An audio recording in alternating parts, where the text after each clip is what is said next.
You know that thing that teachers do? It's like this weird shushing thing.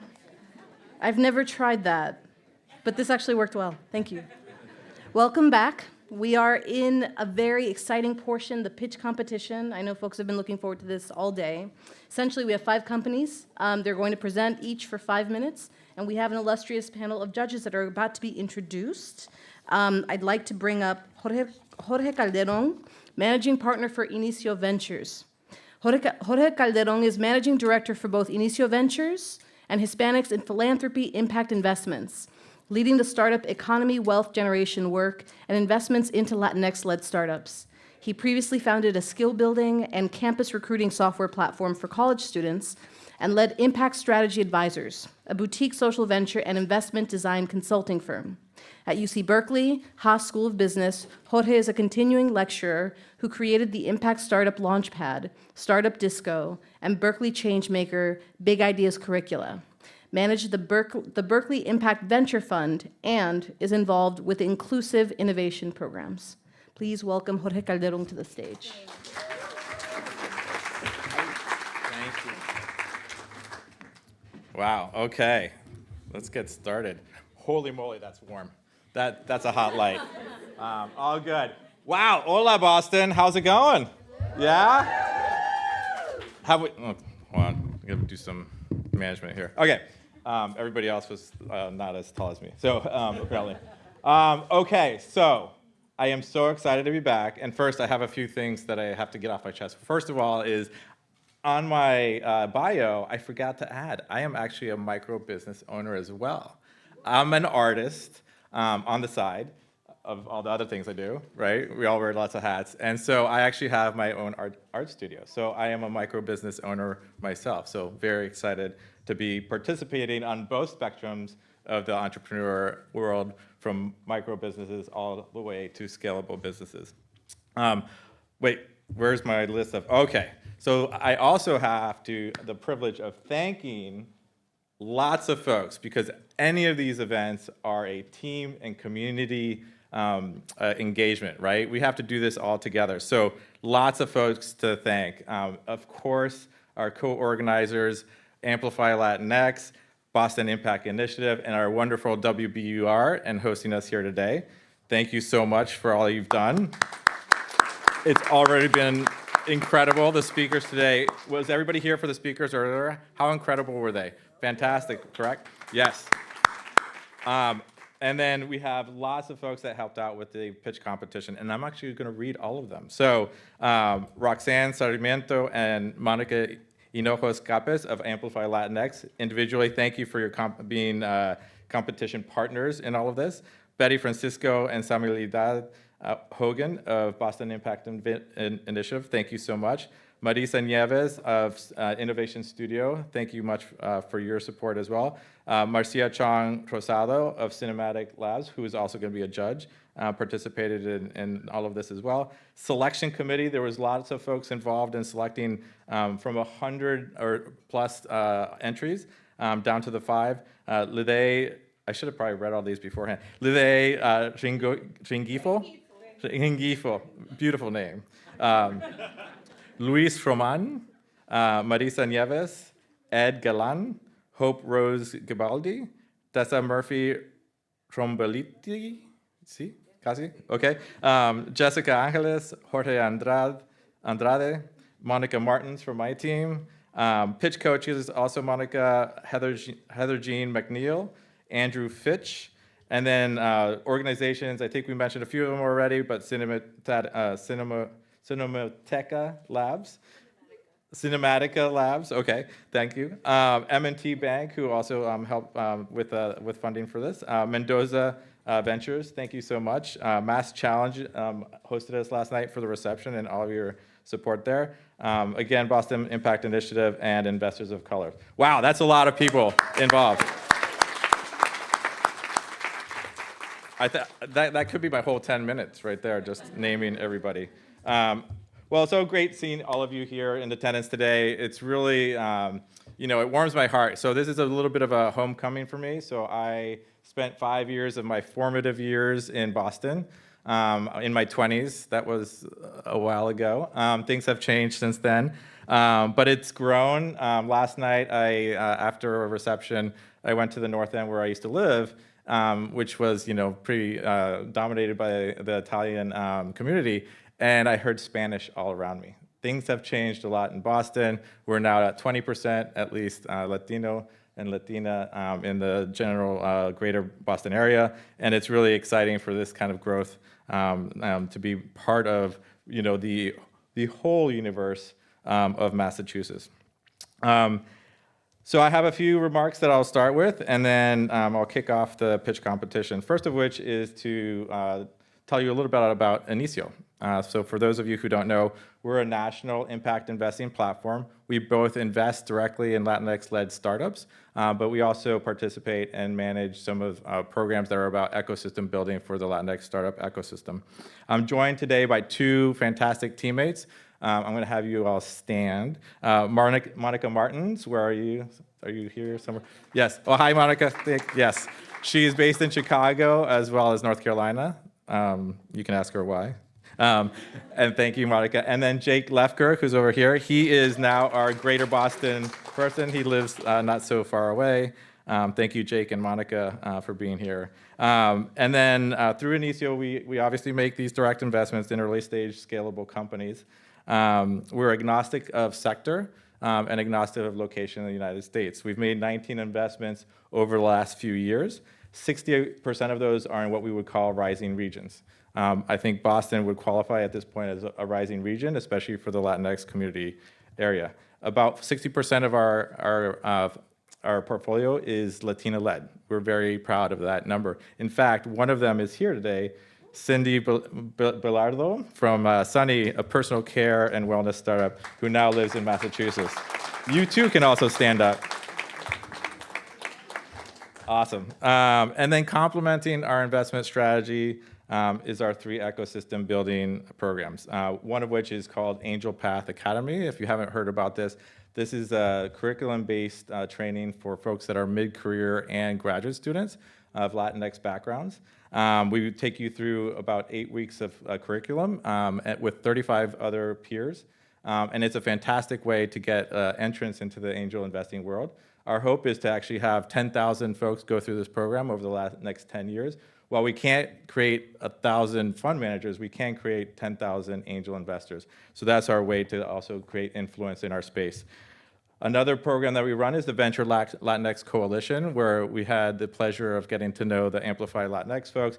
This is 50-plus organizations from around the country who get together on an annual basis to think about how are we going to grow the Latinx startup ecosystem. We create an agenda, we think about things, strategies, ways that we can collaborate, and ways that we can bring the community together.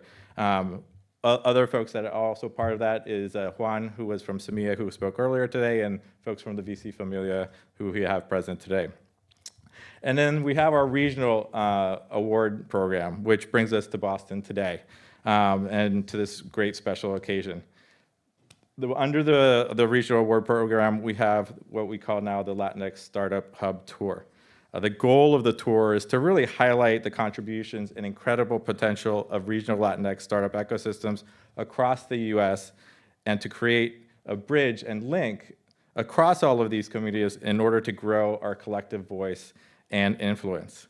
Last winter, we went through a nationwide process to identify organizers in key regions that we felt we could offer some support to help continue growing and building their long-term sustainable Latinx startup ecosystem. So Amplify Latinx and Boston Impact Initiative made a compelling pitch for Boston to be a stop on this tour. In fact, our first stop. With your growth in Latinx population, as we mentioned 20% before, your strong small business entrepreneurial roots, your long history of tech innovation, and the deep talent that you have in the community, both from the colleges. You have 200 colleges, you have over 10 HSIs. Do you guys know they have 10 HSIs in Boston? Who knows that, right? Yes? Okay, good. And major corporations. Those are all talent pipelines that you have access to, and it's going to continue to grow as the colleges in the Boston region have about 20 to 25% Latino bases. We're incredibly excited here to celebrate and look forward to continuing our long-term support of this region. Okay, so as we move towards our celebration, I brought something. Where did it go? I had a bag. Oh, sorry. Oh, you took my bag. Okay, all right. So speaking of celebration, as some of you might know, today is my birthday. I know, yes, okay. But it's not about me. There's symbolism here. Okay, so thank you again, Amplify, and I'm doing it again. So thank you for last night, celebrating with me. And as you sometimes have heard, brown men can blush. So last night, I basically spent the whole day pretty red. And so in preparing for today's pitch competition, what I'd like to do is essentially get us in a celebratory mood, okay? And so, yeah, I'm taking off the jacket. All right. And so there's a mindset that I'd like for us to all have that we can borrow from birthdays. And in hindsight, I should have gotten the Celtics since they're playing tonight. But anyways, I had this from before, so there we go. Okay, so what I'd like for us to have is a celebration mindset today, okay? And so what does that mean? So first and foremost, we are all on the same team, okay? I want us to always continue to think about it. We are a family. We are a community. And a lot of times there is a little bit of this like consternation, a little bit of this resource scarcity piece, and we have to get past that. In order for us to grow and have more influence, we have to think like a team, okay? So always, no matter what country you're from, so we benefit when we're together, and so does everybody else. When we're up here and people are presenting and pitching, it's a little bit nerve-wracking, right? Anybody who's presented, like, this is not easy stuff, especially when there's like 1,000-degree bulbs in your face. So I want you to think about how supportive you can be for these presenters during now, but also how can you help them going forward? Now, we may not all be investors, right? But we have friends who might be customers. We have friends who might be great talent for them in the future as employees. It could be a contact for any number of things, right? So think about, after every presentation, how can I help that person in some meaningful way? Even if it is just going up to them and saying good job and thank you. The other is around just abundance mindset, right? Let's think about how do we create more generosity, right? So that generosity we see when we were in celebration and birthdays, et cetera, right? So I remember as a kid going to Guatemala, visiting my relatives, and everybody was so generous. No matter where you were in the paradigm of your financial background, everybody was helpful, thankful, grateful, et cetera. I don't know what happens when we come over to the United States, but some of that gets lost, right? Some of that generosity gets lost, and I think it is a bit about that, scarcity mindset.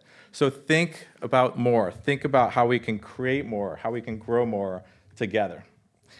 And the last would be, let's bring the high energy. For all of our birthday celebrations, it's loud, right? It's never quiet.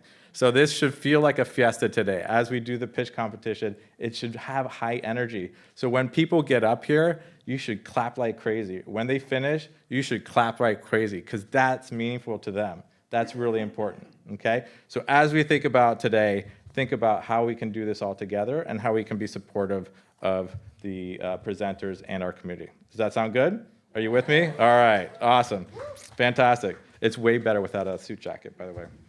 Note to self for next time. Okay, so now I'm gonna move on to introducing our fabulous judges. Now, we've done 9 events across the country for the last few years, and I don't think I've had the opportunity to ever introduce 9, or wait, we have 8. We have 8 judges, which is more presenters than our presenters, right? We have more judges than presenters. So this is impressive. It's such an impressive bunch of folks. I think there's things, and I think judges, you know this from doing other events. You have 3 jobs, okay? So your first job, right, is to essentially rate and give some feedback, right? So you're rating, you have a rubric. Everybody's been given a rubric of 4 or 5 criteria, and so that's how we're going to decide on the order of the awards. Well, what's nice about this event is that everybody gets something, Okay, so nobody goes home empty-handed. We have 5 awards, 5 pitch presenters. The other is, which is incredibly important, is around providing knowledge, right? Your feedback, your questions are incredible ways for them to actually gain from that, and for the rest of the audience to actually gain as well. So an important component of today is learning. And the third, you may not know this because you're very humble and very modest folks, but people want to be inspired by you, the judges, right? We want to be able to demonstrate that our talent cascades all career experiences, that we have folks in the senior levels that have achieved and been successful like yourselves, and we have the next generation, like the pitch presenters today. It's the whole spectrum of folks. Our talent has no bounds. And so you have a duty to be known, and for us to amplify who you are as judges as well. So that is your third and more passive way of actually supporting. And so the judges that we have today are, and I think you're kind of in order, but please raise your hand after I say your name. So Adrian Mendoza, founder and CEO of Mendoza Ventures. Fantastic, welcome. A fantastic VC based here, some folks in San Francisco as well. Lots of great work in the AI, fintech, as well as what are we investing in these days? Latinos. Fantastic. Awesome. Wonderful. Elke Tria, an attorney at Wilson Sonsini. I don't know if you all know this, but Wilson Sonsini has for years been top 2 in terms of diversity as an organization. Welcome, Elke. Gisela Soriano, Senior Manager for Small Business and Corporate Financing of Boston Planning and Development Agency, the longest name of the whole judges, so thank you. There's probably some acronym in there for, yes, that's how our government works, acronyms, awesome. And Grace Moreno, fantastic, CEO of Grace Moreno Consulting. It's great that you were hired by a place that had your name. That works out. I will profess I've said that joke before for other consultants, but it's always fun. Okay, Ignacio Castro, founder of 128 VC. Fantastic. I feel like, Ignacio, you have a few other things that you do too, so he has a laundry list in his LinkedIn. And then Marcia Chong Rosalo, she's the director of Cinematic Labs. Now I can pronounce that better. And co-founder of VC Familia, if you're not familiar with that organization, another wonderful field builder, ecosystem builder. And then Samalid Hogan, thank you for correcting me, CEO of Greylock Management Consulting. Thank you so much also for being here. And then Dalisa Nova, Head of Strategy and Development for Amplify Latinx. Awesome. Rocking the plaid. Dig it. Awesome. Okay, so in terms of pitch format, if you haven't already been provided with this information, each founder has up to 5 minutes to present. And then I think we're going to have about 5 minutes for Q&A for each presenter. So judges, you'll have to do that in pretty rapid fire, and then you'll have to figure it out amongst yourselves. Judges will be scoring on a particular rubric of 5 criteria, one of which is the uniqueness of the innovation, how compelling that is it, how interesting is it. The financial viability of the company, will this company be able to grow, scale, continue on as an entity? The quality of the actual presentation, did they do a good job communicating? You know, for founders, one of your number 1 skill sets has to be communicating your talent and your ideas, right? And so being able to convey that here is an important thing. And then social and economic impact potential, so downstream impact as an organization. And then use of funds, like how will you be utilizing those funds, and will it be effective use of that? There are 5 awards, as I mentioned before, so everybody's a winner. We have 2 that will be $2,500 checks. These are non-equity based, so pure cash for them to use. $5K for another, $10K, and then $1,000 of $15K. Okay, so now, after all of that homework, we're ready for the pitches. Are you guys ready? Yes? Okay, so remember, cheer loudly and cheer often. So for the first founder, let me introduce Natalia Ramirez from Early Intervention Systems. This platform really is helping caregivers improve the quality care of seniors. Very important. So please welcome Natalia from EIS.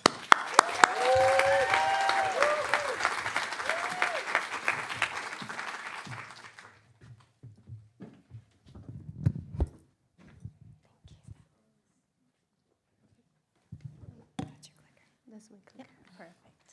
All right. Hello, everyone. All right. Let me see if it works. Okay. Perfect. Is my time running now? Perfect. I see it. Okay. 4.5 million care workers don't have appropriate culturally and secure communication tools. This puts at risk millions of elders in the United States today. This affects elders with Alzheimer's, disabilities, and chronic conditions. My name is Natalia Ramirez, CEO and co-founder of Early Intervention Systems. But I want to start with my why. This takes me back home to Colombia. I witnessed my abuela passed away because of a miscommunication that led to a misdiagnosis. And it was that communication exchange between two caregivers.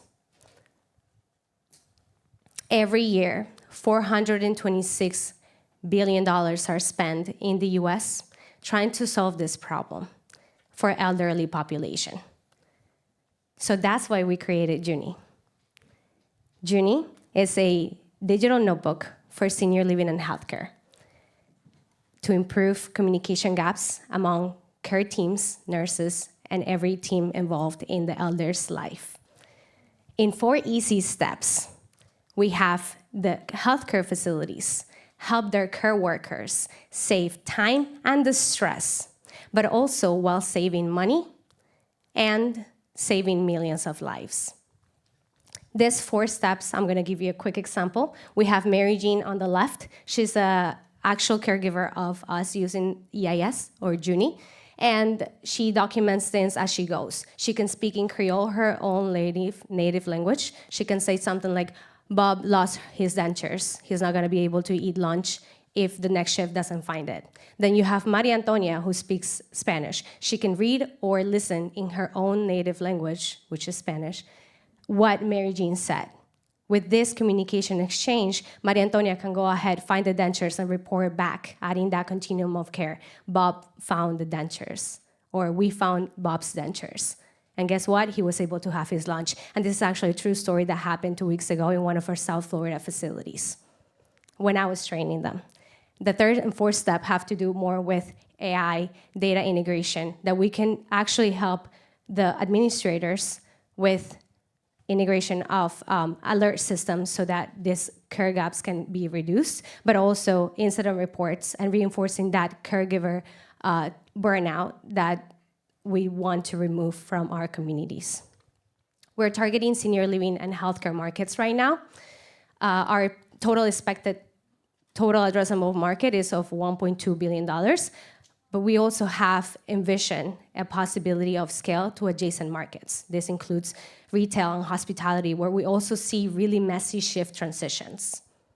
But I'm Natalia Ramirez from Colombia, and I wouldn't be here if it wasn't for a team of experts. We are educators, we're scientists, we are entrepreneurs for the first time. We're very young, but we have a team of over 150 years of combined experience in our own experience industries that are all motivated, but most importantly, very passionate about solving communication gaps within the healthcare industry.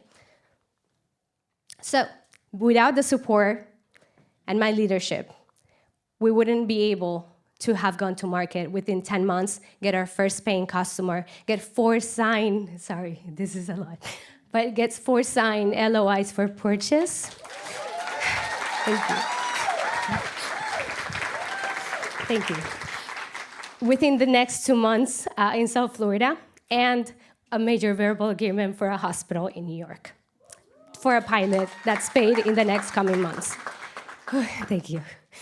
Last but not least, we're fundraising right now. So your financial support will enable us to expand to 60 elder care communities within a year.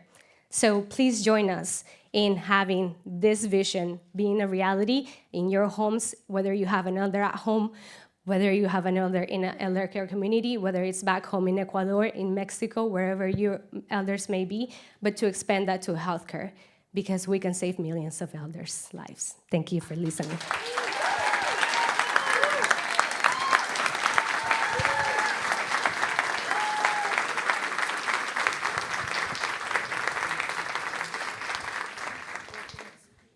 Hello. Hey, Natalie. That's I can see the passion you have for the product, and I want to thank you for that. Didn't tell us much about the financial model. Tell me, how is this going to make money, and how is it going to be scalable to every country, every language? Are you using AI? Yes. What is the impact of operation compared to the impact of revenue? Absolutely. Thank you so much.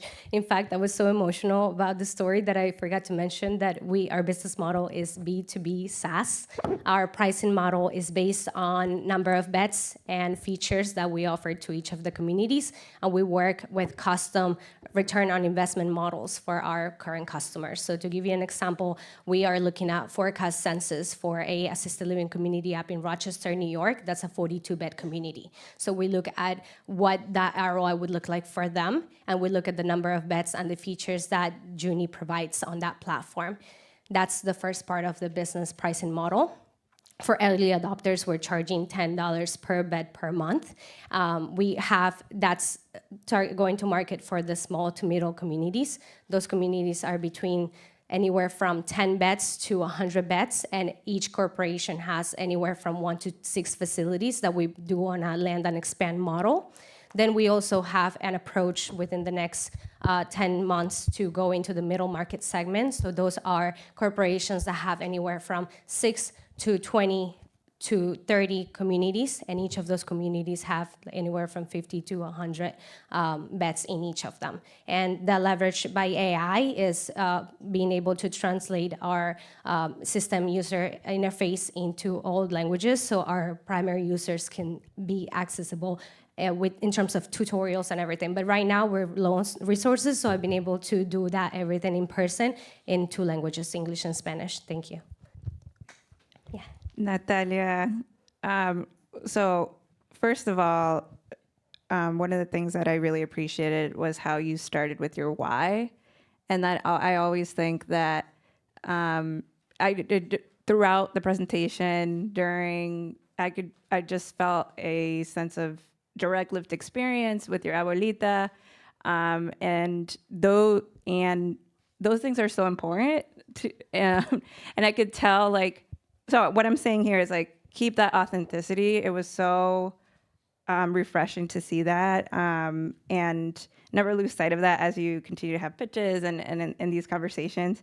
I had a question around your expanding to 60 elder care facilities. So you said with funding, that's what it would support, but could you expand more on that? Is it for, like, team? Are there other areas of funding or building the AI with the languages that you're looking for support absolutely. with? Exactly. Yeah. Yes, exactly. So if it was $15K, essentially our contract value right now is $128. We have on our pipeline to attend 42 conferences, which is the primary way that we can access our customer base. And so right now we have a $1 million worth of a sales pipeline that it's some backlog based on the product development. So half of that money we'd use for the backlog product features to get us to convert that $1 million pipeline into paying customers. So that would be what the money would be used for. Thank you so much. Excellent. We have time for one more question or 2 more questions. Go ahead.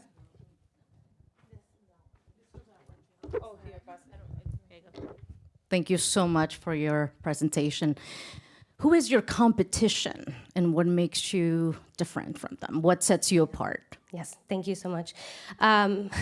Believe it or not, verbal exchange, walkie-talkies, which are primarily used for emergencies, manual logs that nobody looks at, that when state comes in and audits them, looks at blank, and then they file lawsuits from ACA or from like health departments or from family members who are concerned about their loved ones being, in this case where you have the senior living community being the provider of the care.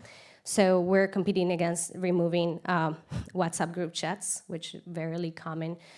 We have messages chains that get created within the teams of these communities. What we see a lot is that they're not HIPAA encrypted, they're not secure, and again, they're not culturally appropriate. Maybe WhatsApp is for Latin populations, but in other states, we see that that's not often the case, and they are actually sharing personal health information regarding the patients, and this is not nice, especially with all the hacks that are happening recently with cybersecurity compliances. So that's one part of it. And we are actually integrating with their legacy EHR system to be able to access a larger custom segment, but also be able to add value to their medical side, because we would take care of all the non-clinical documentation and reporting. Yes. Thank you. Thank you.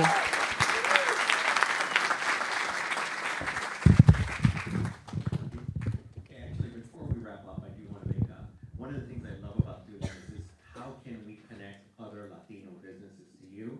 And as you're speaking, I want to connect with Betty and Anaida. If you guys can connect her with Jose de la Rosa from Guardian Healthcare, he is an Amplify member and runs one of the largest networks of Hispanic and Spanish-speaking private pay nurses and caregivers here in Massachusetts. And I think that would be a perfect customer that I know is interested in innovation. And Jose is a big part of Amplify and kind of one of the original crew members. So I think look at Anaida and have her chase her down and said, I want to meet him. Thank you. And also I'll shout throw in Juan Lopera too, because I think that what he's doing, I think one of the things you need to think about is health disparities in your pitch, because that's a big clue word right now, and there's a lot of funding for that. So. Thank you. Thank you, thank you. And shout out to Gandhi on the audience. She shared with me a story of her abuela too, and her agency, and having this just emphasize the issue at hand, just from networking 10 minutes ago. So thank you again too for sharing your story.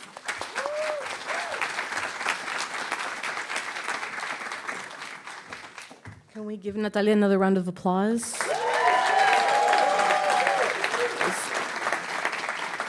And for all the abuelas, honestly. That's very impressive. I'd like to invite Al Salas to the stage. His business, Eco Auto, lowers the barrier of entry to sustainable transportation. They want to help you drive green and save green. Please, where's Al? Is he coming? Yeah? Pa acá. Al Salas. Round of applause, folks.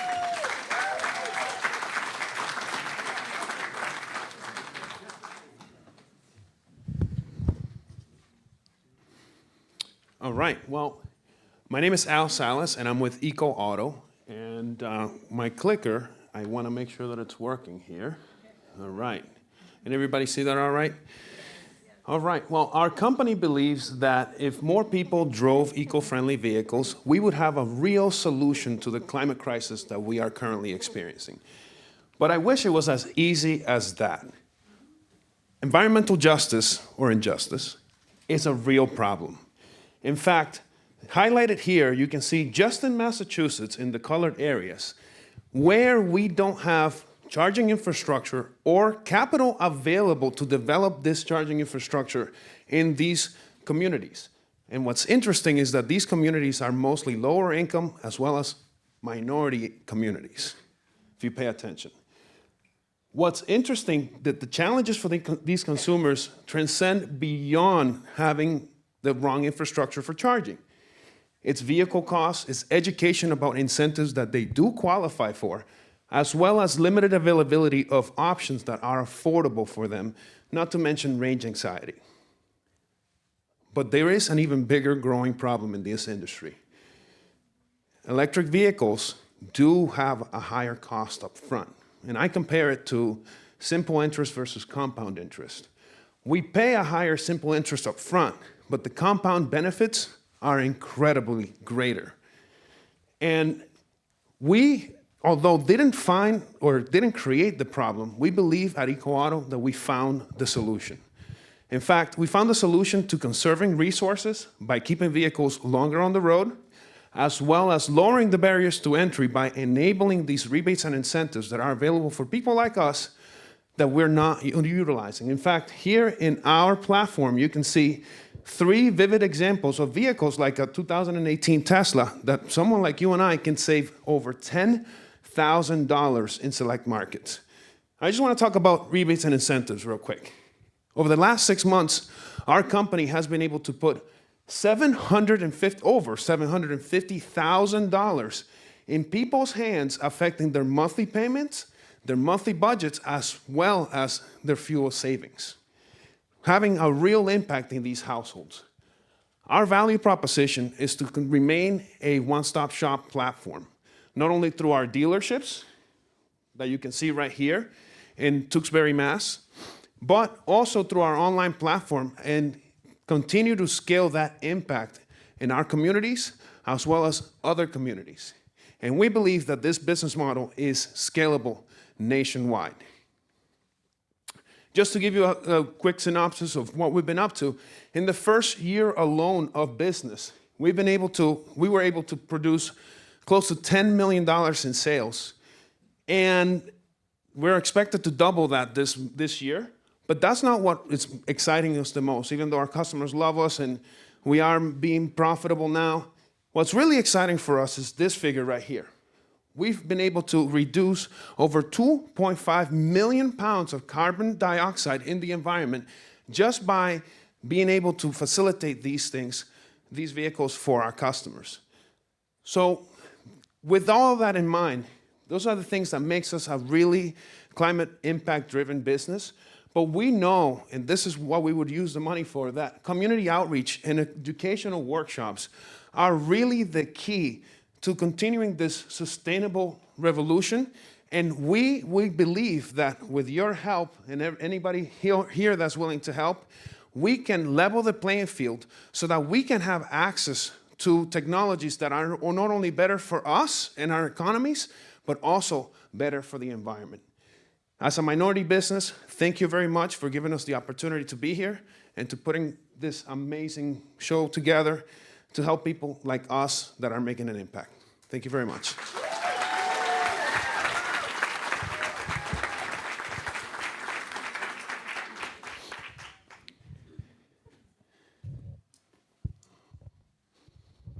This is going to sound crazy, but what do you do? So I walk up and I want to buy a car. You get them for a different price. I don't know. So we are not only a dealership, but we're also an online platform. You can visit our retail center, and one of the things that we do is we have a centralized location for all things eco-friendly vehicles. So electric cars, hybrid vehicles, plug-in vehicles. But the biggest thing is that we enable not only access to those incentives that we're talking about, but by being a centralized source, we can basically help our customer, which is the person that's thinking about making a switch over to an eco-friendly vehicle, more available. So you can go and take a look at a Tesla Model 3, or you can look at a Mach-E, or you can look at a Mercedes EOS, or you can look at any really option and get it the most cost-effective available. You sell them, or I don't. Yeah, we do buy used cars and sell them, but it's a three-pronged approach. And if I go back to here, I can address that. But we really our three-pronged approach by being a one-stop shop is sales, service to keep them longer, and also we have energy infrastructure available to our consumers, both home and commercial. So we sell cars and chargers. Thank you so much for the presentation. Why are you looking at all these different? I mean, it feels like, and I've seen other companies doing just one of these, right? Maybe just the chargers, or maybe just. So, is there a reason why you are trying to tackle all of them? Yes, it's a great question, actually. Thank you. One of the biggest challenges that we found is that there's a lot of disparity in the market. If you go look at a vehicle, they don't know, especially an EV, there's not a lot of information, even from the manufacturers that are producing these vehicles. So you get a lot of misinformation. The second thing is the availability of incentives. just in Massachusetts alone, we are right now the only dealership platform that's providing incentives as a discount up front to the customer. So saving them on their monthly payments and also on their monthly budgets. The other thing by being a one-stop shop is the charging. The charging infrastructure, a traditional dealership, is a department that's never existed. But if you buy an electric car, if you're thinking of buying an electric car, you need a charger. And the biggest thing is that in our communities, we don't have charging available. So we created an energy department. Irving is here somewhere, who's the head of our energy division. But if you have some questions around the energy, he's definitely the person to talk to. But what we do is we get involved with municipalities and businesses to be able to put the charging infrastructure in place so that our folks we can reach them as well, and they can also take advantage of the opportunities. How do you scale larger? Do you franchise out to like different locations? Because you're only going to be constricted by the number of dealerships you have. And scaling up is going to be real estate costs, operation costs, stand-up costs. Is there a way for you to franchise your model? Because it's like, okay, you're going to get like Northern Massachusetts, but what about Rhode Island? What about the rest of New England? What about the rest of the country? What a wonderful question, and thank you. So, thank you, appreciate that. You guys, we have literally, like, I'm tanning over here. But we are actually, we already did our draft of franchising, so franchising is already a thing for us. So we definitely see us expanding as a franchise. But those are the retail centers, right? Those are the outlets. We see ourselves, my background is automotive, and I've been in automotive a really long time. There's an even bigger problem that's happening on the new side of electric vehicles, because a lot of dealers either don't want them or can't get rid of them. So we see ourselves as evolving into an online platform that can serve as basically an outlet, all the pun intended, for these vehicles, and making them more available on the wholesale side too. So our scale is online as well as through outlets. Think of it as a CarMax for EVs.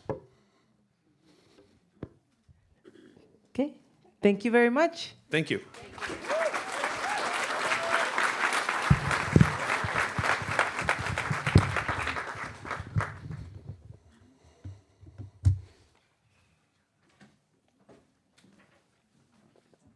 I'd like to invite Sergio Espinosa to the stage.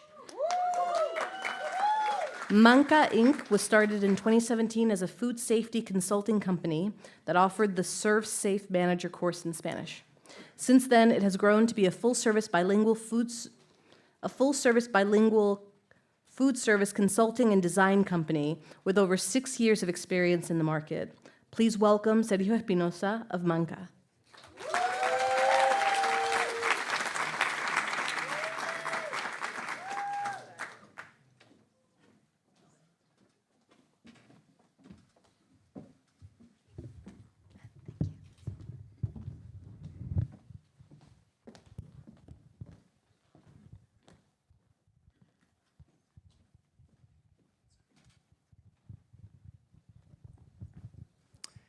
Hi, everyone. Who's ever seen this sign before? 1 year later. Still, same sign. 60% of restaurants end up failing within their first year. 80% of restaurants end up failing within 5 years. Now, why? Why do you think that is? Big reason might be poor lease negotiations, also poor financial planning. It could also be not passing inspections, among many other things. Now, opening up a food business is a culmination of years of hard work, determination, and your life savings. 70% of these restaurants are Latino-owned. And that is why we present to you Manca Food Service Consulting and Design. We're a 360 guidance company. We work specifically with food businesses.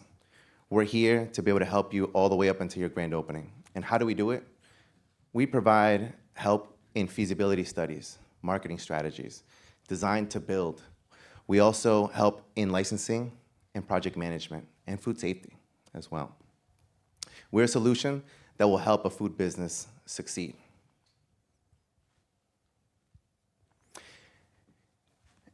And our target market, our addressable market right now, is valued at over $400 billion.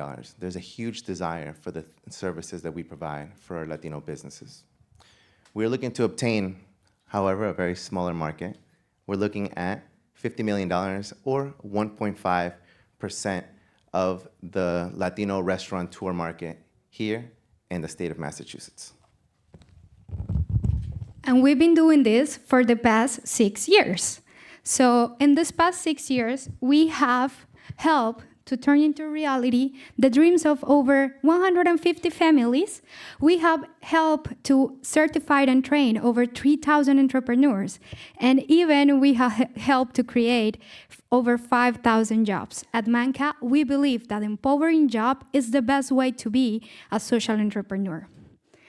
What we're gonna do, or why us? Well, because who's better to help your idea a reality than someone que hable tu idioma y entienda tu cultura, and someone that has the experience to do so and the knowledge.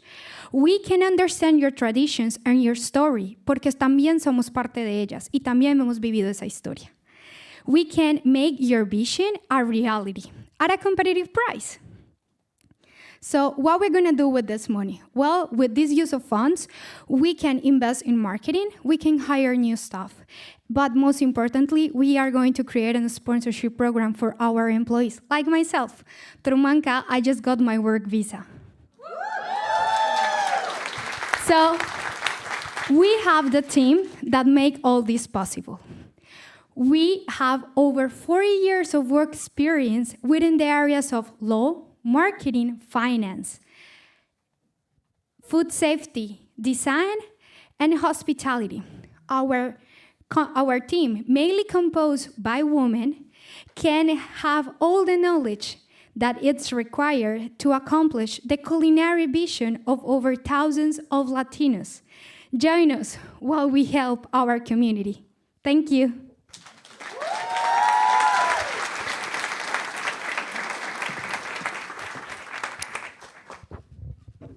Is this working? Yes. Thank you so much, both Ana and Sergio. I have a quick question regarding your competitive market, particularly in Massachusetts. Who is your competition in the market regarding what you do? So our competition is architectural companies as well as law firms. They do a lot of this work, but we actually get hired by architectural companies and law firms as well to do this. They typically subcontract a lot of this work out.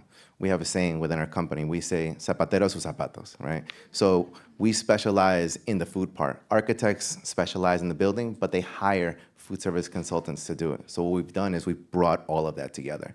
So we collaborate with our own competition as well. So not only do we compete with them to a certain degree, but we're also collaborating them as our clients do scale, right?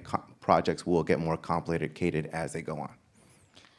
You didn't tell us what your revenue model is, what your thing. So if my mom's tamales, I want to bring them to market because these things need to live on forever and ever. And Neida, you've had those tamales, so you know they do. Except that, I can't, how much would it cost me to hire you guys, right? As a person who just has a dream, what is the market to scale? It sounds like big money's with these architect firms, but you didn't show us a sheet to finance. How much money are you gonna make? How are you gonna make it? Who has it to pay? I'm glad you asked that question because right now we are taking part of our risk. So what we do is that we start talking with you and we have the partnerships through some grants. Actually, Amplify is one of our that helps. We listen to our client first. So after we are able to listen to them and understand if they can be part of our, we can really help them. Sometimes we just send them to E4All, for example, that we are also partnership with them. Or we tell them, oh, you're too big. Or to send them to, for example, Easter Bank or MIT, that also all partners, how we can charge them. So we have 5 models of revenue: the consultancy, we sell sometimes equipment, we do the design, we have marketing, and we also do the project manager. How much we charge, it's going to depend if we are working through one of the grants or if we're working directly to the company, and depending on how many hours and which of our team is going to be involved, we are going to charge them. But most of the times, we help them to get the funds. So we don't charge them until we get the funds. So we assure them that we are going to be with them. Of course, as you may know, with our Latino community, sometimes it's like you need to give a deposit. Because si no nos cuesta, no hacemos mucho, ¿cierto? Entonces, what we do is that we charge them a deposit and then we push forward so they got the funds to make it real. For us, and it's something that I have learned a lot from Sergio, we don't win from the money by itself. It's from what we are going to make at the end, because we have a mission and it's to make all this real, like your mom's tamales. But you said until they get the funds. Is that from until they get financing, until they raise, so until they go to Eastern and get that loan, then you get paid? We help them to get the funds. I would also mention as well that these are 1 to 2 year processes. We have a client now that we met in Eat for All program, and we're just getting financing from Eastern Bank.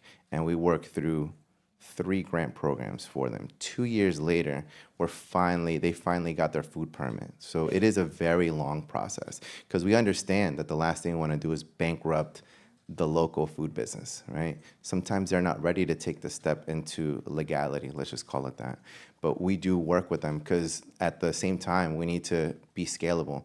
We can scale literally from, your abuelita who's making tamales at home all the way up to a wholesale manufacturing tamale company as well. So that's our role, to be able to figure out whether this is gonna take 6 months, 1 year, or 10 years down the line. And we've grown by fixing problems, finding solutions for our clients. So we're scaling as we scale with them. Just very quickly, find me after this. I would love to connect you guys with one of the other hats that I wear, which is a big financial institution that it has a program for this kind of businesses. So I think you guys could be a big help for that program. So. Thank you. Appreciate it. Thank you.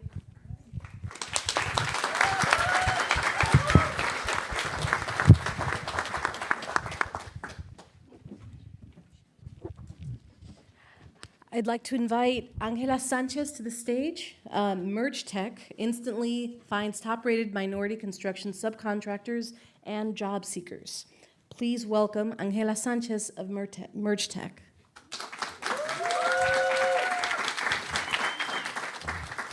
Thank you. And I will try my slides first. Okay. Okay, damas and caballeros, let's delve into the world of renovations. During the pandemic, many of us embarked in home improvement projects just to realize that to find the right contractor was painful, right? So now imagine that and amplified in the non-residential construction industry, where general contractors have to face the same challenges, but compounded by mandated minority participation goals. So in construction, 80% of firms struggle to find minority-owned businesses, creating a huge compliance issue. Contractors sift through outdated databases,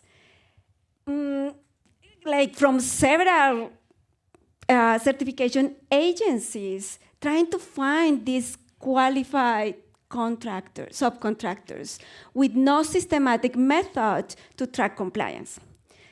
Now, minority-owned businesses have even bigger hurdles with really lack of access to opportunities and discriminatory attitude. So we at Merge Tech, we close the gap between large contractors and minority-owned businesses. So our mission is clear: to facilitate collaboration, ensure compliance, and drive mutual growth through technology and education. Our AI-powered marketplace and compliance tracking software positively impacts contractors, subcontractors, job seekers, owners, and public entity. So contractors can find subcontractors, subcontractors can find projects, right? Subcontractors can find workforce, workforce can find jobs, and then owners and public entities can monitor the compliance. So with that 2 trillion total addressable market, we aim to capture 1% of the $57 billion of the non-residential construction market, targeting the top players. Now, competitors like ToughLive and B2G now exist, but MergeTech stands out with mobile accessibility, real-time reporting, and streamlined compliance. Our team has more than 55 years of combined experience. I, Angela Sanchez, a serial entrepreneur and civil engineer with an MBA, lead the team alongside Jaime Gomez, our CTO with 30 years of experience in software engineering. Our subscription-based business model aims to bring $38 million by year 2028. So MergeTech has a profound economic and social impact. Our platform promotes inclusivity and equal opportunities for underrepresented groups and drives wealth generation through access to bid opportunities, training, and networking resources. With the $15,000 that we are gonna get, they are essential for the migration to the latest developing platform and some AI features. And so now we do believe that our mission closely aligns with actually Amplify Latinx, as we share the goal to advance underrepresented communities by providing them with the opportunities needed to thrive. Thank you very much. You want to come? More questions? Thank you very much, Angela, for that presentation. Thank you. Yes, great opening. You could definitely connect it with the audience right off the bat, with that Thank question you. about how many of us wanted to do some Yes. remediation there and had a hard time finding a contractor. Yeah. But I did want to ask you a question about, you mentioned it a couple of times in your presentation about AI. How specifically do you use that? I'm going to invite my business partner, that he is the IT guy. But basically, we incorporated the AI in different ways. Mm-hmm. One is like through, you want to come in? I think there is another microphone. Yes. So there are a couple of ways that we can use AI. One is the interpreting of unstructured information, basically documents. A bid is presented as a PDF, right? The PDF indicates that the project is this size. It requires this type of specialties, right? It could be electricity, it could be plumbing, whatever it is. So that's one part of the business, is understanding that and enabling both the subcontractors and the general contractors to easily interpret those documents. Now, one of the challenges in the minority-owned businesses is that most of us are experts in our own field, but not beyond that. So we're plumbers, we're electricians, we're carpenters. And sifting through the whole document is very challenging. So AI enables us to properly present the document in an easy way. You can tell the model, talk to this person as a 5-year-old or as a 15-year-old. So we can tailor the model so it translates the document to the knowledge that is required. Yeah. We also use translation models for English and Spanish and any other language where like the contractor can have the English documents and the subcontractor can read them in Spanish. That's great. And a quick follow-up, are you connected with the Office of Supplier Diversity here in Massachusetts? Are you connected with them? SDO, yes, we are OSD? certified with them. Actually, we are. Yes. But no, that's your customer. That could be one of your customers, the states. We are in conversations with them. They don't have a list. That's good enough right now. They do. They have a list. Yeah, perfect. It'd be awesome to. Yes. Awesome. Yes. Excellent. Yes. Okay. Yes. Tell us about the usability of the technology. Is it an app? Is it a desktop application? Do people need to have some, advanced knowledge of how to use? Picture it. Yes. Yeah, so we did it actually mobile application because, I mean, as a civil engineer, I started this because I suffered that problem. And I know my people in construction, they don't really like computers. So we all have cell phones. So we started as a mobile application, and we did it very user-friendly. If you notice, probably you didn't, but the buttons, everything are big because of the big hands of especially the workforce. So we made it like mobile application initially, but we are gonna make it as a Yes, as definitely. So right now, everybody's through the mobile app. You can enter. You see big icons, easy to press, easy to go through. Right? It's super easy. But we're developing the desktop app for the corporation, right? So they can track, because right now everything's through reports. But again, we need to develop, continue to grow, right? And that's the next step. Is building the next platform, allow them to get all the reports that we usually generate via email, but they can get them on their desktop as well. But that's part of the journey. How do you find the database of companies that are certified, that are got the right? I mean, one of the big problems, and Aneda at Amplify and I have been working on for a couple of years, is the ability to bond the project and all of those things. If I'm a big builder and I'm looking for a painter and I have $1 million contract, they're going to have a $100,000 bond. They're going to need to be certified. They're going to have insured, all of that. Does your application address all that so that if I'm a user, I go on, I click, here's a list of 4, now I can interview them? Yes, we do. That's our secret sauce, so I cannot share it. No, I'm just kidding.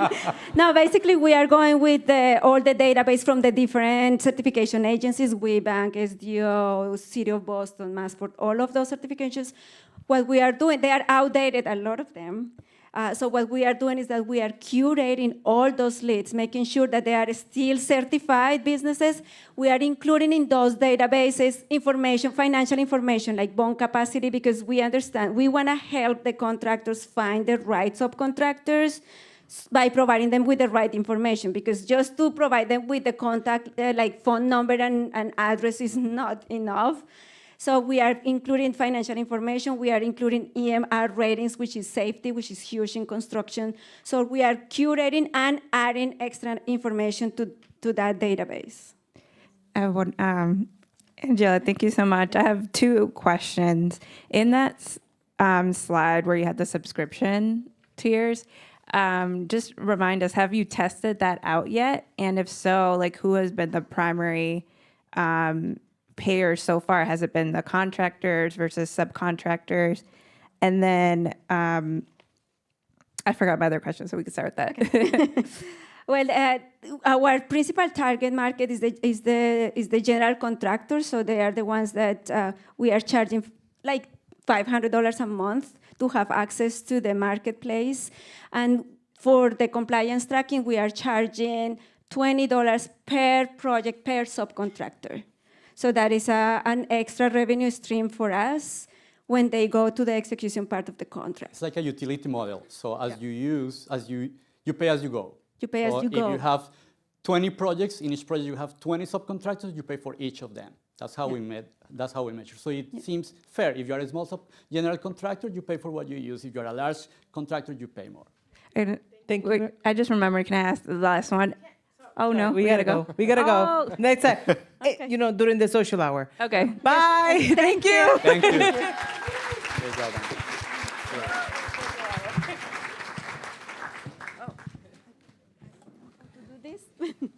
I'll take them both. Thank you so much. So we are on our last business. I'd like to invite Oscar Cepeda to the stage of Real Cepeda Tequila. Real Cepeda is a small batch family-owned tequila company with a mission to create the ultimate, unique, and authentic tequila experience while representing the jimadores and Mexican culture. They're elevating tequila with authentic Mexican craftsmanship. Please welcome Oscar Cepeda.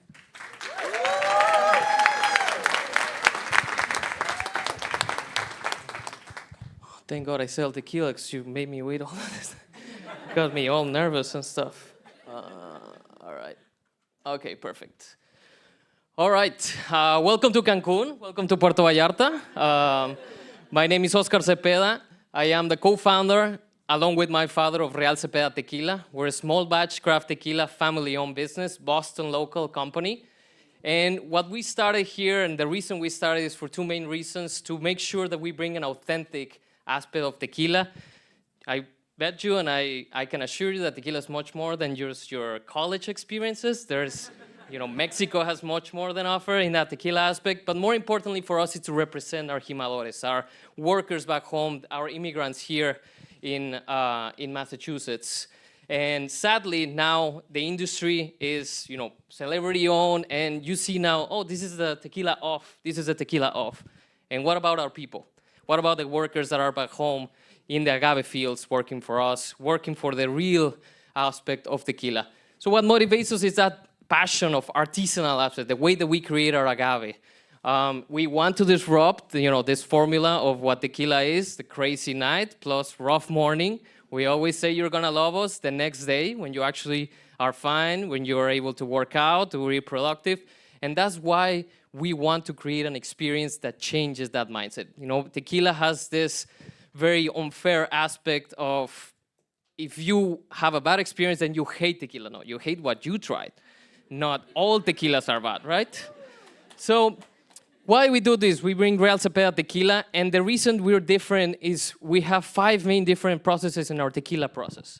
With the way that we harvest it, the way that we harvest, the way that we cook, the way that we distill, the way that we age our tequila, and the way that we filter it. Our tequila is much more friendlier to your body. That means you have enough water to digest it. You can drink more without feeling bad. That means that we want people to have fun, we want people to get drunk, etc., but we don't want people to get intoxicated. That's different. The tequilas and the high alcohols are the ones that make you do that. We want to make sure that you drink responsibly, but also with a storytelling. We're different in that regard. We see ourselves as an inventive tequila.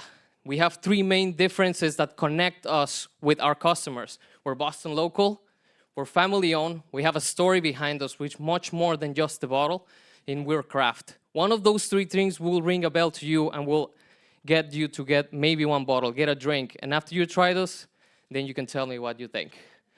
We have a market share that we've been growing. We have 200 restaurants in Massachusetts that carry our product. We've now expanded to 7 different states thanks to this beautiful opportunities. Thank you.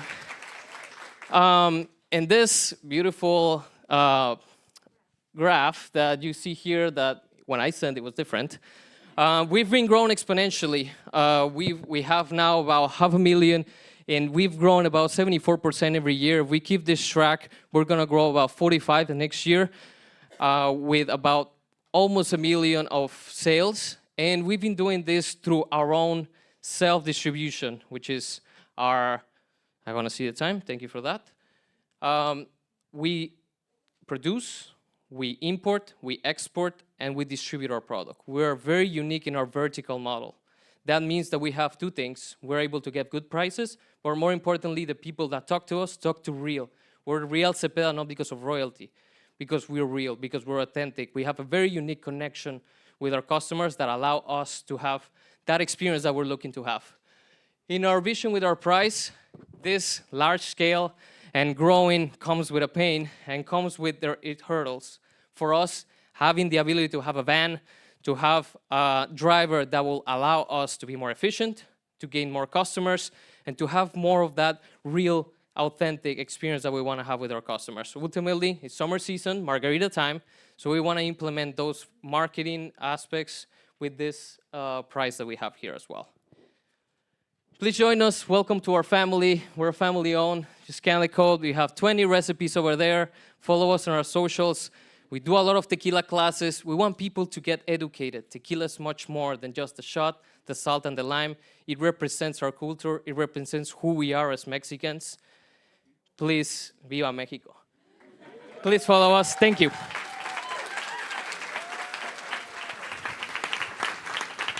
Bueno, para empezar, felicidades, paisano.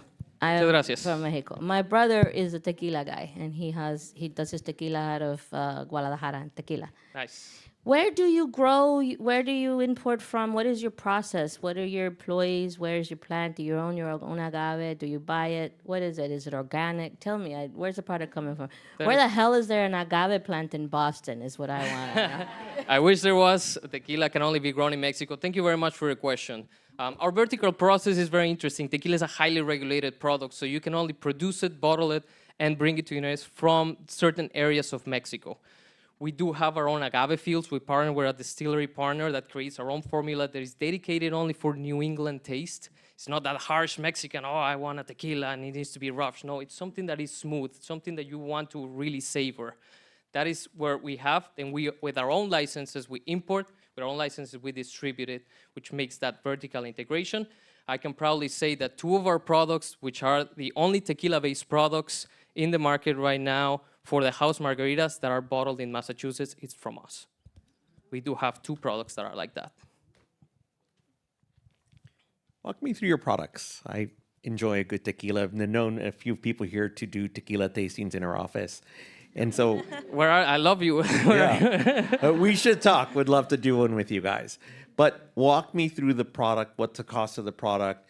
I know one of the questions you didn't answer here was, a lot of modern tequila has additives, preservatives, garbage in it. Even the name brand ones. Walk me through are you 100% agave? And tell me about sort of the benefits, even to the audience, of the differences in that type of makeup. Thank you so much for the question. I really appreciate to have this type of audience and to be able to explain the difference. We have 5 main products. We have 2 that are based for our margarita. Those are the ones that are bottled, are tequila-based, that are bottled here in Massachusetts. Those are specific for margaritas. It's very sad to see in this branch of the tequila aspect, you have a lot of tequilas that it says tequila made in Chicago, tequila made in Kentucky. Those ones are not regulated from the tequila aspect of the CRT, the Tequila Regulatory Council. We do have 100% agaves, tequila. We bring here. We do it in a process way to be able to bottle it, to have these 2 very premium products for the house margarita. Then we elevate ourselves for 100% agave. Tequila, in order to make tequila, there is one very important piece, which is the distillation process. The distillation process, by regulation, you need to take certain percentage out of the methanol, a certain percentage out of the ethanol. Industry giants, what they do is they just want to meet the regulation to be able to sell more volume. What we do is we increase the heads, which is the methanol, the tails, which is the ethanol. We have less volume to sell, but the alcohol is friendlier to your body. So you always want to have an artisanal product, not a very industry one. We have this one specifically for skinny margaritas, and then we have 2 premium ones. One that it's a silver with a herbal profile. This is a floral profile. And then we have a reposado. This is our baby. We want to have something very smooth, something like a whiskey or bourbon type of experience, neat.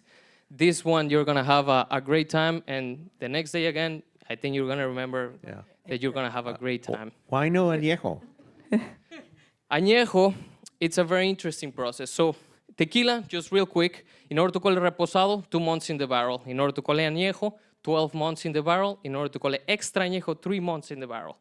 The type of the barrel makes a difference on which type of quality you're going to have. We don't have añejo because our añejo are in the barrels. We want to be an extra over what the competition does. So our añejo, our reposado is 4 months instead of 2 months. Our añejo is going to be 14 months instead of 12 months, the regulation says. So it's in the barrel. Short answer. Yes. One more All question. Right, last one for me, Oscar. So I really appreciate, the vibe here is tequila for us, by us. And I'm really curious because, I kept hearing throughout, we don't want to be known to be tequila shots. We want to be known for being tequila that's savory and smooth and that experience. And I've noticed that there are celebrity brands that, for example, have marketing and brand campaigns that go to college campuses. And so I was curious, who are your primary customer segments and how, you mentioned tequila classes, but what are the ways that you're trying to approach those segments? Perfect. Great question. Family-owned businesses that have 3 to 5 restaurants within their ecosystem, liquor stores that are Latino-owned.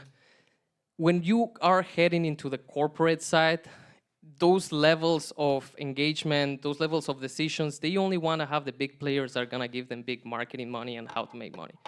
Sometimes you have better success when you go to your community, when you go to the family-owned aspect. We have a couple of restaurants in the North End that have that ability to be able to explore, to give you that opportunity. And those ones are the ones that we engage, that want to have something where they care what they're serving to their actual customer. Those are the ones that we want to talk to because it's not about the price. It's can I have something where our customer is going to leave with a good impression? Those are the types of restaurants that we can engage, that we engage. And the way that we do it is through this type of events, talking to Amplify, talking to Alpha, talking to all of the organizations, A for All. I've mentioned that we've been part of so many organizations that support the Latino community, BII, BEI. I'm forgetting a bunch, but that is what makes us strong because you give us this platform, depending on the reward, to really talk what we are about. That's how we connect with our restaurants in that community. Thank you very much. Thank you.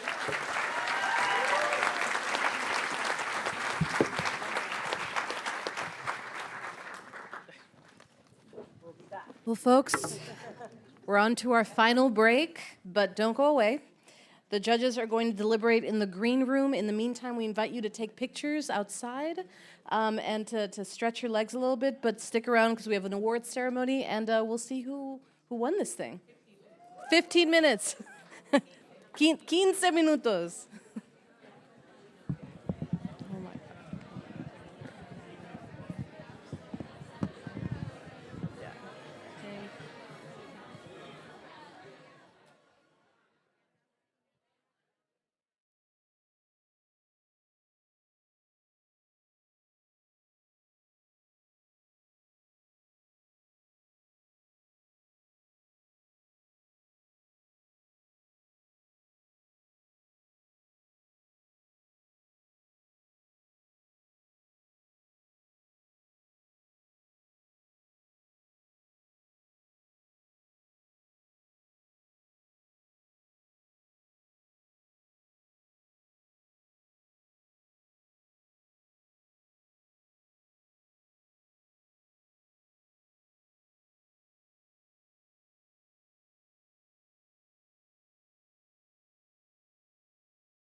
intro Grace and I? Well, although I just saw Maury. Okay, Yeah.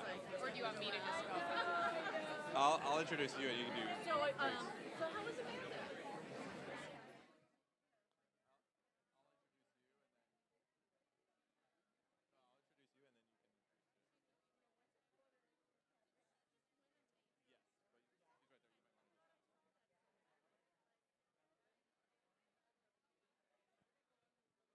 All right. Welcome back. I see some people have gotten some of the food, some of the beverages. Fantastic. Are there still folks outside? All right. I'm going to get your attention again. Wonderful. How's the food? The food looks delicious. What's the pink drink? Paloma? Wow, fancy. Okay, awesome. No tequila? See tequila? Okay. All right, let's see. Can everybody hear? Is everybody in?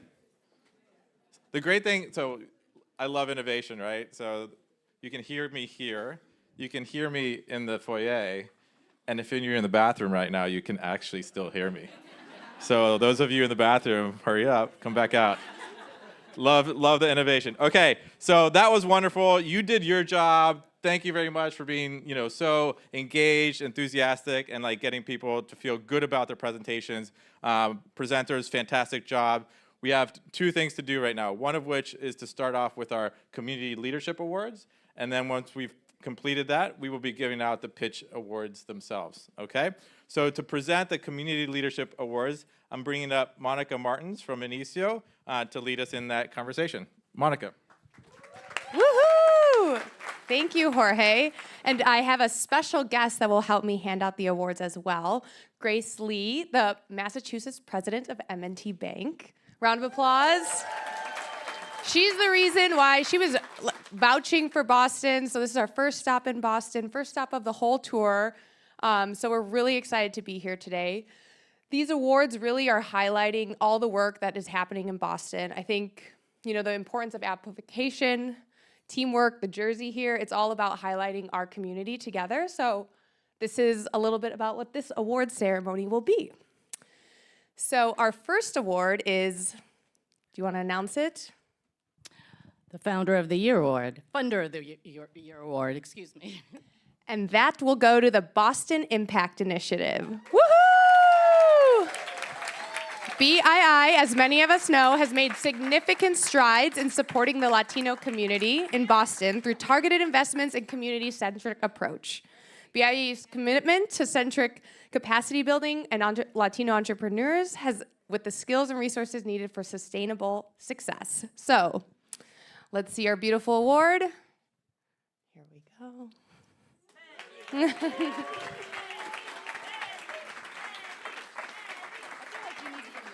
Yeah. Okay. We'll perfect the picture. We'll perfect the picture later. Okay. Thank you so much. Thank you. Oh, yeah. Anyone to say anything? Yeah. No. Well, you heard a lot from me earlier, but I do just want to give a shout out to Inicio Ventures and Hispanics in Philanthropy for being the first city that they chose to host this pitch competition as part of the tour. And I really want to commend them because the way we proposed this was to highlight the breadth and diversity of our small businesses in this community, which span from micro businesses to small to high growth. And we wanted to ensure that we showcased that beautiful spectrum of the types of Latino entrepreneurs that we have. So I just appreciate that you embrace that and that we got to see so many amazing companies today. Thank you. Woo! All right. And our next one will go to the Founder of the Year, which is? Founder of the Year Award goes to Oliver Sanchez, who has significantly advanced Latino entrepreneurship in Boston. Here. Thank you. Oliver is fundraising, so I believe we have Sophia somewhere in the crowd, maybe busy backstage. She's wearing a green dress. She'll have to come back and receive her award on behalf of Oliver and all the work that he's done as well. Oh, she heard me, the technology. Oh.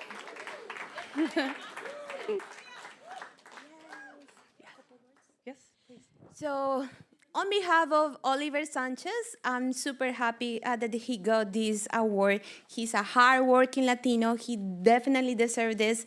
And if you connect with him on LinkedIn, please send his congratulations. He's an awesome, awesome founder, and he makes us proud with all his ventures and all his inventions. So kudos to him. All right, last but not least, I bet everyone can guess this one.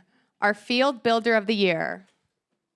Our Field Builder of the Year award goes to, okay, it's on next page, right here, Amplify Latinx, of course. All right. You're going to have to get a warehouse for all your awards. Thank you, Monica. Wait, here's your word.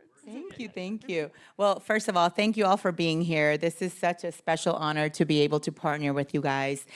2 years ago, we started our journey with Venture Latinx Coalition in Miami. Monica and I traveled down there, and we started the conversations of like doing this kind of work together, and we talked about the ecosystem we have here in Boston.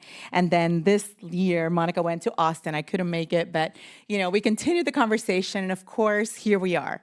Thanks to the championing of all the people in the room, and of course, the vision that you guys have to make sure that we are included in this competition, right? Because Boston is very innovative, so it's important that we have a Boston presence. So this is the first, but not the last.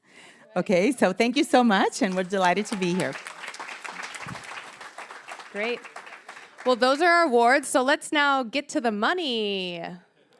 Jorge, are you announcing these ones?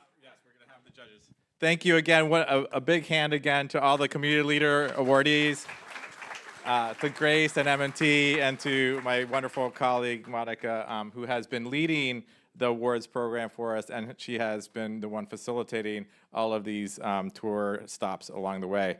Okay, so now moving on to the pitch awardees. Again, fantastic job by everybody, really supportive. We're going to have, because this is a learning opportunity for all of us as well, we're going to have 2 of the judges come up and give a few observations about the overall experience to get everybody to understand what we think about when we're judging these types of pitch competitions.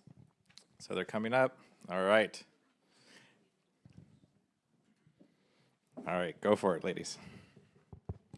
Can you hear us? Yes. Welcome. It's so exciting to be here. My name is Gisela Soriano, and I co-manage a small business loan program at the Boston Planning and Development Agency, BPDA. I want to applaud each contestant today because they were extremely inspiring. 2 reasons. There's many reasons, but 2 specific reasons. One of them is because they brought their authentic selves to the pitch and to the event, and that's really important. That was something that was mentioned by one of our speakers today. And then 2, they provided a solution, either have provided or will be providing a solution to one of the many challenges that we have in our community. Yeah, and I'm Elke Tria. I'm a startup lawyer. I'm a VC investor and an angel investor. I wrote little notes on everyone's cards. I hope you get the documents. Call me. You are such great companies. I love to see Boston thriving. We're not just a life sciences and deep tech community. We're small business, middle business, Series A, Series B. So thrilled to be here with you all. I think we're ready to get started with our... Let's do it. Yeah. Let's bring in the cash. Okay, so why don't we start with, yes, come on up, one of the judges, each judge, thank you so much, judges, thank you for your observations, awesome. So we're gonna have one judge talk about each prize. And just as a kind of a process, when you get your prize, stay up there for a picture, and then we'll scoot you to the left. So do we talk about it and then announce it, or? Yes. Correct. Well, this is gonna be easy because for what I'm gonna say, but I'm a recent EV owner, so I really experienced this pain, and I know that I'll just give it away. So Eco Auto.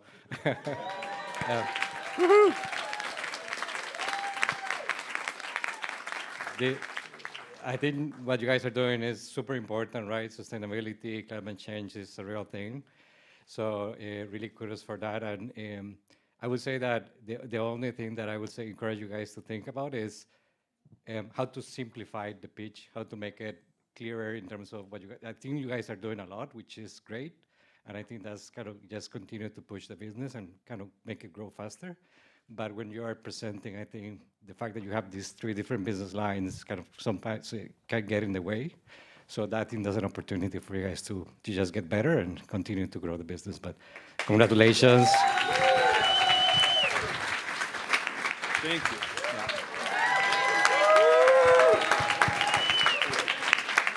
I appreciate it. Okay, we'll have both of you guys stay up there. Go to your left.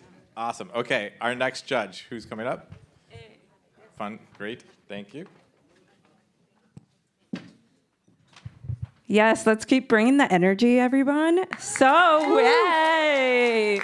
Really quick, I'm Marcia Chon Rosado, Cinematica Labs, VC Familia, and on behalf of both Inicio, Amplify, Boston Impact Initiative, all the community partners, everybody in here, I'm gonna announce it first. So, the next award is going to be for Manca Inc. Everybody, yes.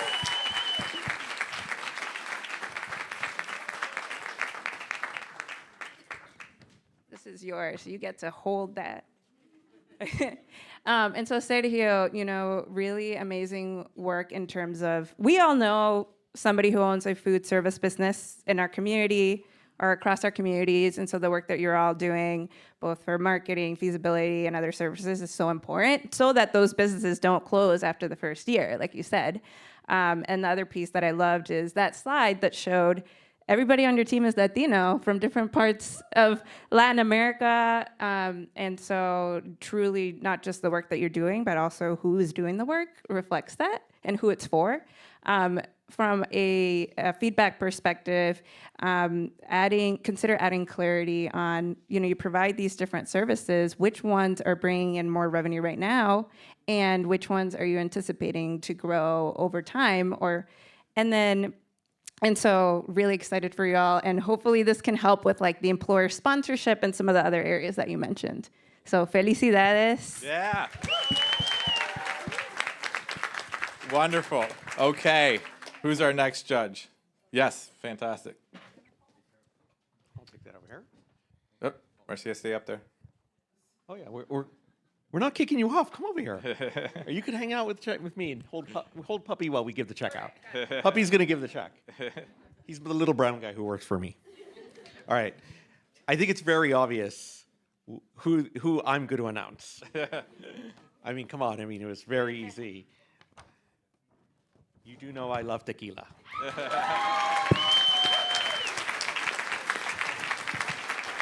Put him in here. There. Puppy likes tequila too. All right, this is for you, Oscar. All right, so one of the things we really liked about it was the fact that you were focusing on small businesses. I hope that you connect with Manca about building a partnership to be able to get some of your tequila into some of their businesses. And I think that's about the connection. What we also loved is that I hope that this gets you halfway through to getting the truck to start making deliveries. And that when you do that truck, I hope that there's an Amplify and Inicio logo and all of our logos to be like, this truck came from Amplify here in Boston. And more importantly, I think you need to sponsor an event for all of the group here in Amplify when your Añejo comes out, that we could all enjoy it. And maybe sell some bottles. Wonderful. Wonderful. By the way, the puppy is a senior associate, so continuing to get promoted. Wonderful. He's doing all the rough work for us. Next. Hello, everyone. My name is Samalit Hogan. I'm the CEO of Greylock Management Consulting and also with VII. And it's my distinct honor to present the $10,000 prize winner.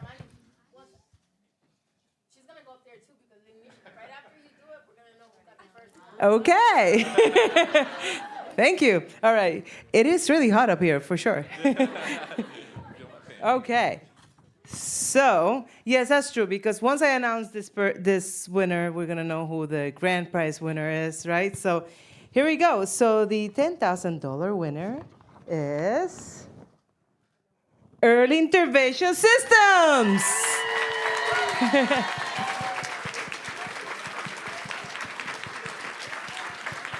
Yes. And the $15,000 winner is Merge Tech.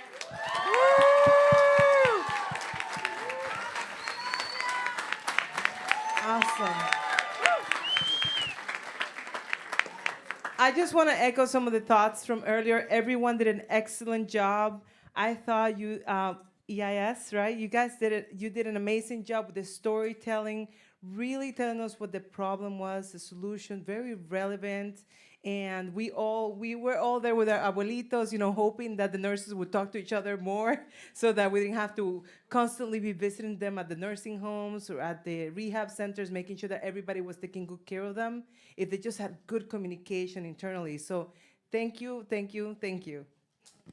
Woo! Felicidades. Well, I'll say this was not an easy decision as a judge because all of the businesses are so innovative and so on top of it. Merge Tech, I think the fact that you're hitting on a $10 billion industry in Massachusetts alone, and that only 450 million of that goes to all Latino, Black, gay, women, and disabled, and veterans. The word was right there. Only 4.1% of the $10 billion industry. And the fight is that people can't find the construction workers. So what's really hard about that is that when you go out into the world and you pass every construction site, who's doing the work? The Latinos, but they're not the owners of the companies.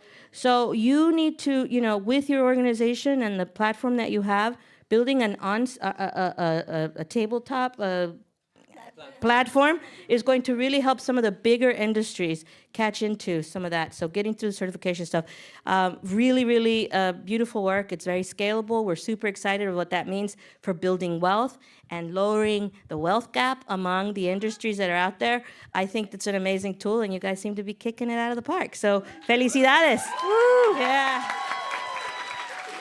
Do you want to say something? Okay. Yes, of course. Thank you so much. I flew from Miami because we are really backlogged. So this actually will be exactly how much I need to pay my developers to actually translate into Spanish, which is our immediate need to bridge the gap across South Florida community. So thank you so much. Wow, I'm really emotional right now, but I want to thank all the judges and everybody for the support, Jaime for being my partner in business and life, and this is going to help us tremendously to what I told you. Remember I told you I was going to win it? Yes. So we are gonna migrate our platform to the latest development with this. So thank you so much. We appreciate it. And we really want to continue supporting underrepresented communities and keep growing and scaling. Thank you so much. Wait. Keep the clapping going. Thank you, judges. Thank you, all the presenters. Fantastic work. Wonderful. Bring it in a little bit together. We're going to take a quick picture, and then Anita is going to close us out.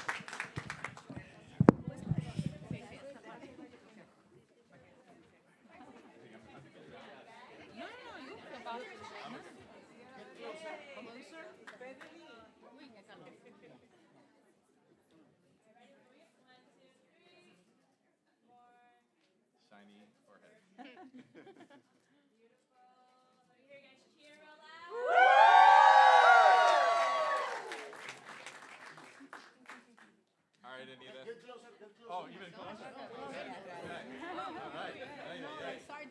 Maybe if you go back. This is like being in the tea. Oh, yeah. Zoom out.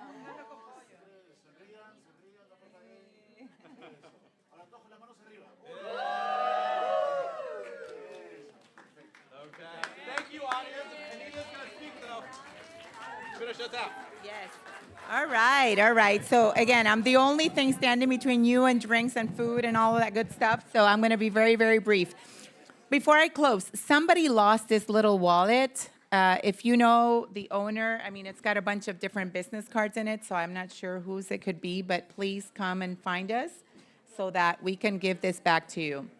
And, well, my gosh, what a day. What an afternoon. This was incredible. This was so inspiring to have a chance to listen to all the ALX talks, to listen to all these pitches and learn about all these businesses. And, you know, and the potential is just endless because we not only have them here, but we're partnering with media companies and with organizations that can promote the incredible work that each one of you is doing. So please stay in touch. Please join us for the reception. And thank you for following us and for being part of the Amplify Familia. Have a wonderful evening. Thank you.